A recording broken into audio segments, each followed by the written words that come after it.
देखो बच्चों, आज अपने पढ़ते हैं भाग के बारे में। भाग होता क्या है बेटा? कोई भी वस्तु या संख्या को जब हम बराबर बराबर भागों में बांटते हैं तो उसे कहते हैं बेटा भाग। ठीक है, जैसे देखो ये 12 में 4 का भाग देना है, तो देखो बेटा हमारे पास कितनी संख्या है? 12। ठीक है, तो देखो हम इसको 12 लेते हैं। 1 2 3 4 5 6 7 8 9 10 11 12। ये 12 है। 12 को बेटा 4 बराबर भागों में बांटना है। तो देखो बेटा हम 4 भाग करेंगे। 1 2 3 4, ये 4 भाग कर दिए हमने। ठीक है, अब इसको बेटा बराबर भागों में बांटना है।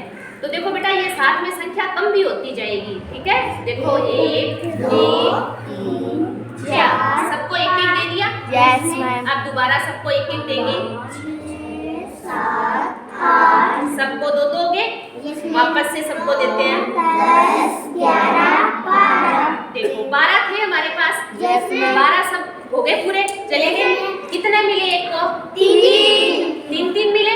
ठीक है, तो देखो बेटा 3 3 मिले तो 3 तो आ गया भागफल, और जो 12 थे वो 12 के 12 पूरे हो गए, तो ये बेटा 12 के 12 पूरे हो गए, भाग हो गया। समझ आई बात? देखो Yes, ma'am। 4 हिस्सों में बराबर बराबर बांट दिया।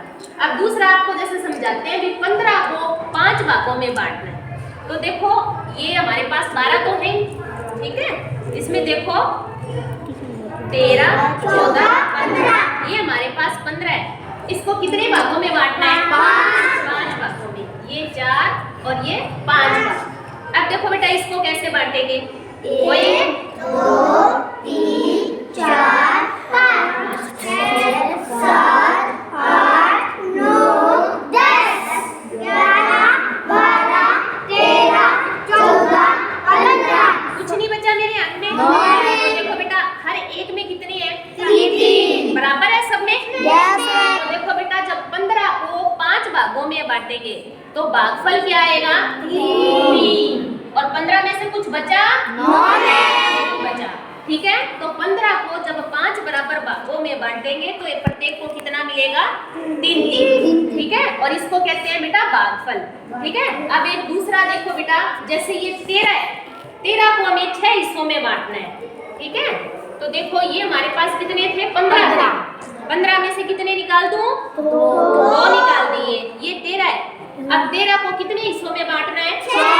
ये 5 तो यहाँ है ही, एक और कर देते हैं 6। ठीक है, सब में बराबर बांटना है।